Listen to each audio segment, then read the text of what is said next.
नमस्कार दोस्तों, मेरा नाम राहुल साहू। दोस्तों, आज की वीडियो में हम लोग MM module means material management process in SAP को समझेंगे। आज की वीडियो में हम लोग देखेंगे एमएम मॉड्यूल क्या होता है, एमएम मॉड्यूल की प्रोसेस क्या होती है और ये कैसे फर्क करता है। दोस्तों, स्टार्ट करने से पहले यदि आप लोगों ने मेरा चैनल लाइक एंड सब्सक्राइब नहीं किया तो प्लीज लाइक एंड सब्सक्राइब जरूर कीजिए। दोस्तों, आइए आगे बढ़ते हैं।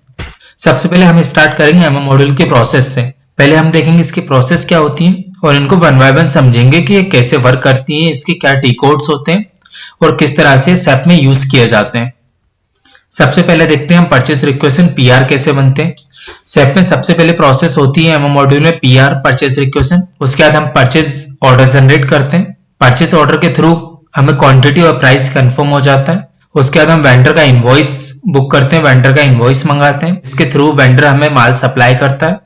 जैसे ही हमारे पास वेंडर का इनवॉइस आता है उसके बाद हम GRN करते हैं। GRN में हम दो चीजें यूज करते हैं, गेट एंट्री और दूसरा गुड्स रिसीव। GRN कंप्लीट होने के बाद वो मटेरियल क्वालिटी में जाता है तो उसे क्वालिटी वाले रिलीज करते हैं।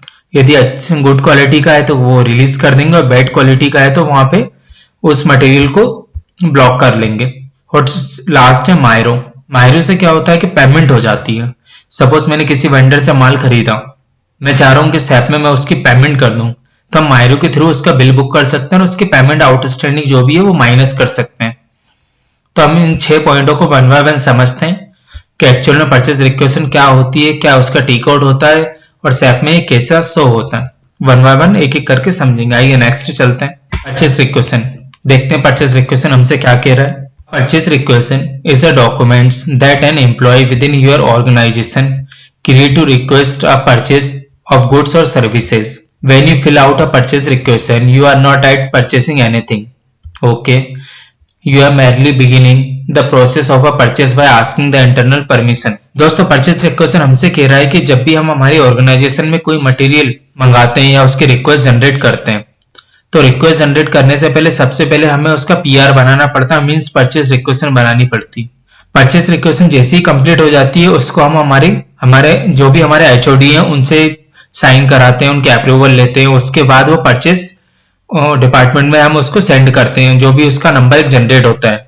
और जब तक हम परचेस रिक्वेस्ट नहीं बनाते हैं, you are not at purchasing anything. जब तक आप कोई भी मटेरियल परचेस नहीं कर सकते, आपको सबसे पहले परचेस रिक्वेस्ट बनानी पड़ेगी। कौन सा मटेरियल आपको रिक्वायर्ड है वो मटेरियल आपको देना पड़ेगा, कितनी क्वांटिटी चाहिए वो क्वांटिटी आपको PR में शो करनी पड़ेगी। उसके बाद ही हमारा purchase order next step create होगी।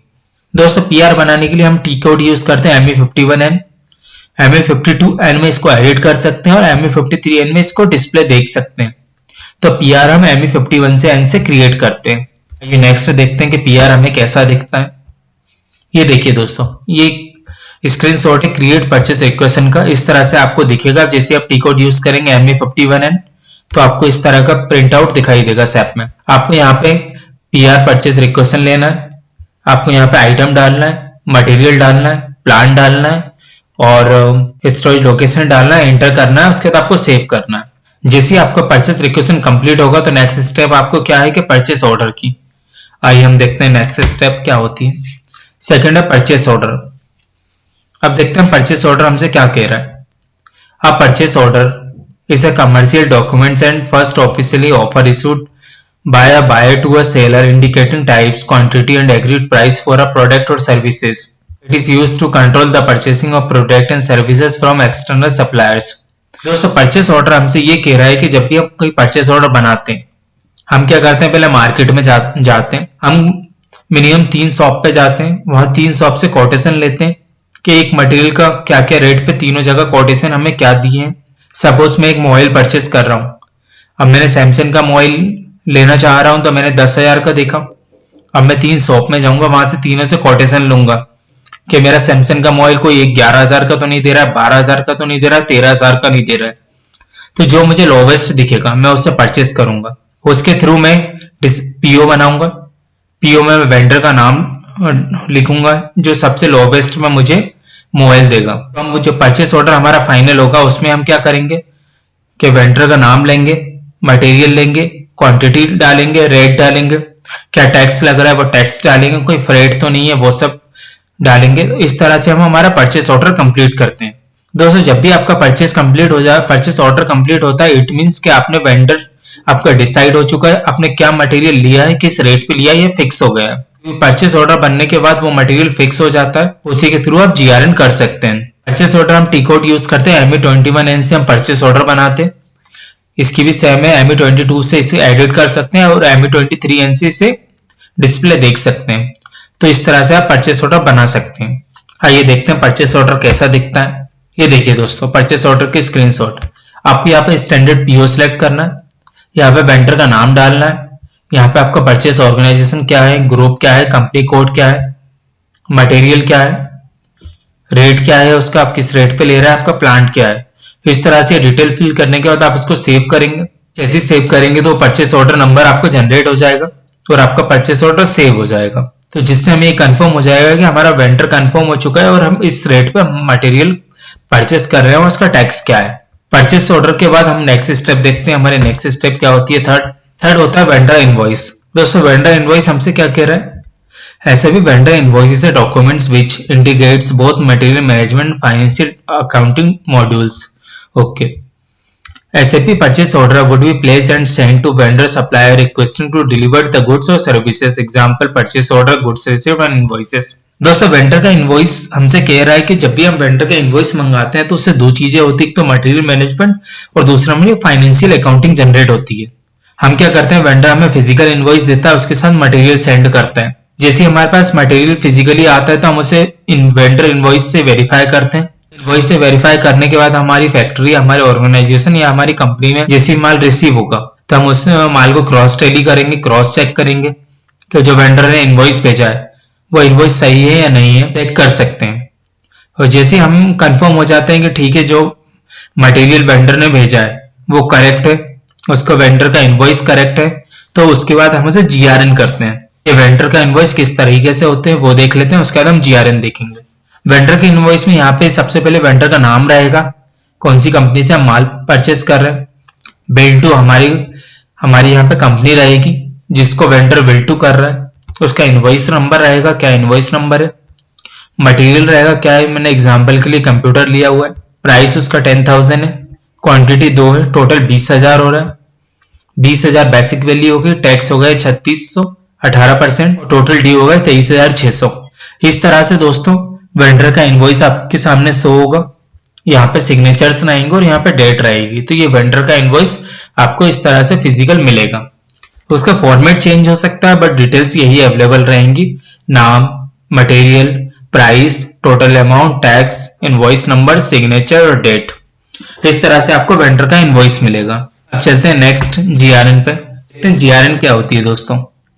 When you place a purchase order to a vendor to supply the material goods, he will supply them with a document which is called goods receipt number. दोस्तों GRN हम किस cases में करते हैं, जब भी हमें वेंडर मटेरियल भेजता है। जैसे वेंडर ने हमें मटेरियल भेजा हमारे ऑर्गेनाइजेशन में, हमने क्या करा, उसको जीआरएन करा। जीआरएन में दोस्तों दो होते हैं। सबसे पहले हम गेट एंट्री करते हैं, मोमेंट है उसमें 103 यूज करते हैं, क्या गुड्स रिसीव करते हैं उस मोमेंट है 105 यूज करते हैं। दोनों में डिफरेंस क्या होता है दोस्तों, फर्स्ट गेट एंट्री मोमेंट है 103 में हम बिल क्वांटिटी लेते हैं। सपोज किसी वेंडर ने हमने 30 केजी मटेरियल भेजा, हमने 30 केजी और हमें 2 केजी हमें शॉर्ट मिला, टोटल हमें 28 केजी एक्चुअल में रिसीव्ड हुआ। तो हम क्या करेंगे, उसकी मोमेंट टाइप में 103 में बिल क्वांटिटी लेंगे 30 केजी और मोमेंट टाइप 105 में लेंगे 28 केजी जो हमें एक्चुअल रिसीव हुआ। हमेशा gate entry means moment type 103 में बिल क्वांटिटी लेनी है, गुड्स रिसीव मोमेंट टाइप 105 में आपको एक्चुअल रिसीव क्वांटिटी लेना है। इस तरह से हम जीआरएन दो तरीके से करते हैं। इसके देख लेते हैं कि जीआरएन किस तरीके से दिखाई देता है। दोस्तों जीआरएन की मैंने सेपरेट वीडियो अपलोड की हुई है, आप चाहें तो मेरे चैनल पे जाके ये वीडियो देख सकते हैं कि how to make GRN in SAP, how to create GRN in SAP. वो आपको, यदि आप वो वीडियो देखेंगे तो आपको जीआरएन क्लियर हो जाएगा कि कैसे क्या जीआरएन किया जाता है। यहाँ पे आपको गुड्स रिसीव्ड लेना है, फिर परचेस ऑर्डर, जो भी आपने अभी पीओ बनाया, जिससे मैंने आपको बताया था सेकंड स्टेप क्या होती है पीओ, वो पीओ नंबर आपको यहाँ पे डालना है। पीओ नंबर जैसे ही आप डालेंगे, इंटर करेंगे तो आपके पास सामने यहाँ पे मटेरियल की डिटेल्स आ जाएगी। आपको यहाँ पे मटेरियल दिखाई देगा, क्वांटिटी दिखाई देगी, बैच दिखाई देगा, प्लांट दिखाई देगा। यदि आपको लग रहा है कि हाँ उतनी ही क्वांटिटी हमें रिसीव हुई है तो आपको सेव करना है, और आप चाहते हैं कि नहीं एडिट करना है तो आप यहाँ से क्वांटिटी एडिट करके भी सेव कर सकते हैं। इस तरह से आप जीआरएन कंप्लीट होता है। नेक्स्ट आते हैं क्वालिटी रिलीज। क्वालिटी रिलीज क्या होती है दोस्तों देख लेते हैं। Quality inspection stock is a delivered material that is retained for quality inspection. It is not regarded as unrestricted and cannot be related used block stock. If a material is rejected due to bad quality, then it is moved to block stock in SAP. दोस्तों quality हमें कब use आती है? जैसे हम GRN करते हैं, हमारे जीआरएन के बाद मटेरियल क्या है क्वालिटी में चला जाता है। जब तक क्वालिटी वाला बंदा उस मटेरियल को रिलीज नहीं करेगा तब तक हमको हमारे मेन स्टॉक में नहीं आएगा और हम उसे यूज नहीं कर सकते। क्वालिटी वाला क्या करता है, उस मटेरियल को देखेगा, यदि वो अच्छी कंडीशन में है, गुड क्वालिटी में है तो उसे रिलीज करेगा जिससे कि हम उसे कंजम्पशन में यूज कर सकते हैं और हमारे मेन स्टॉक में वो शो होने लगेगा। क्वालिटी वाले को लगता है ये कंडीशन अच्छी नहीं है या बैड कंडीशन है जो हम यूज नहीं कर सकते, तो वो उस मटेरियल को ब्लॉक कर देगा। यदि ब्लॉक भी नहीं करेगा तो वो वहां से रिलीज नहीं करेगा तो वो मटेरियल हमें क्वालिटी में ब्लॉक दिखाई देगा और हमारे स्टॉक में नहीं आएगा। तो इस कंडीशन में हम दो चीजें कर सकते हैं। पहला हम वेंडर को डेबिट नोट रेज कर सकते हैं फुल अमाउंट से, दूसरा है हम गुड्स को रिटर्न कर सकते हैं। चाहे तो वेंडर हमसे कहे कि भाई हमने जो आपको माल दिया है आप पूरा का पूरा वापस कर दीजिए, आपको लग रही थी बैड क्वालिटी का है तो, और बट उसमें से कुछ बैड क्वालिटी है कुछ गुड क्वालिटी है तो हम उसे डेबिट नोट भी डिफरेंट अमाउंट का पास कर सकते हैं। तो इस तरह से क्वालिटी का यूज होता है। क्वालिटी हमेशा जीआरएन के बाद की जाती है जिससे कि जीआरएन का स्टॉक क्वालिटी में शो होता है। यदि क्वालिटी वाले रिलीज करते हैं तो वो हमारे सेप में शो होगा और नहीं करते तो वो हमारे क्वालिटी लोकेशन पे दिखाई देगा। आइए दोस्तों क्वालिटी रिलीज के लिए हम टी कोड यूज करते हैं QA32। QA32 की हेल्प से हम क्वालिटी उस मटेरियल की रिलीज कर सकते हैं। नेक्स्ट आते हैं, इस तरह से आपको क्वालिटी QA32 का स्क्रीनशॉट दिखाई देगा। जिसे आप सेप में QA32 डालेंगे तो इस तरह से ये शो होगा। यहाँ पे आपको डेट डालनी है। डेट डालने के बाद आपको यहाँ पे सेकंड पे क्लिक करना है, select only inspection lot without a usage decision. उसके बाद आप एग्जीक्यूट करेंगे तो आपको सिर्फ वही मटेरियल दिखाई देगा जो आपको रिलीज करना है। बट यदि आप फर्स्ट पे क्लिक करते हैं सिलेक्ट ऑल इंस्पेक्शन लॉट पे आपको सभी दिखाई देंगे जो रिलीज भी हो चुके हैं और जो रिलीज नहीं भी हुए। तो इस तरह से QA32 वर्क करता है। नेक्स्ट आते हैं मायरो। दोस्तों Miro is a transaction code use for enter incoming invoices in SAP। तो यूज क्या है कि हमारा फाइनेंशियल अकाउंटिंग जनरेट करता है। जैसे मैंने वेंडर से अभी इनवॉइस मंगाया, वेंडर से 3000 रुपए का इनवॉइस मंगाया, मैंने 3000 रुपए का माल तो परचेस कर लिया, बट मैं उसे पेमेंट कैसे करूंगा? मैं उसे पेमेंट तभी करूंगा जब मैं अपना मायरो बुक करूंगा, क्योंकि वेंडर के अगेंस्ट में हम जब मायरो बुक करेंगे तभी उस वेंडर की लाइबिलिटी के अगेंस्ट में पेमेंट खड़ी होगी। और यदि हमें कोई डेबिट नोट देना है तो भी हम उस मायरो के थ्रू दे सकते हैं। आइए एग्जांपल के थ्रू समझते हैं कि मायरो में कैसे क्या बुक कर सकते हैं। दोस्तों जैसे वेंडर का इनवॉइस है, हमने उससे 30 किलो मटेरियल परचेस किया, उसका अमाउंट था 3000 रुपए, हमें मिला 28 किलो और 2 किलो हमें शॉर्ट मिला। तो हम क्या करेंगे कि 28 किलो का हम बिल बुक करेंगे और 2 किलो का डेबिट नोट देंगे। बिल बुक करा हमने 2800 रुपए का, डेबिट नोट दिया 200 रुपए का, टोटल अमाउंट कितना होगा 3000। तो 3000 माइनस 3000 इज इक्वल टू 0। तो वेंडर की आउटस्टैंडिंग क्या हो गई 0। तो इस तरह से हम मायरो कंप्लीट करेंगे और मायरो के थ्रू हम वेंडर की लायबिलिटी को कंप्लीट खत्म करेंगे। तो इस तरह से दोस्तों ये मायरो की स्क्रीन आपको दिखाई देगी। इस ऐप में आप जैसे ही मायरो टाइप करेंगे, टी कोड डालेंगे, तो इस तरह से आपकी स्क्रीन ओपन होगी। आपको यहाँ पे इनवॉइस डेट डालना रहेगा, अमाउंट डालना रहेगा।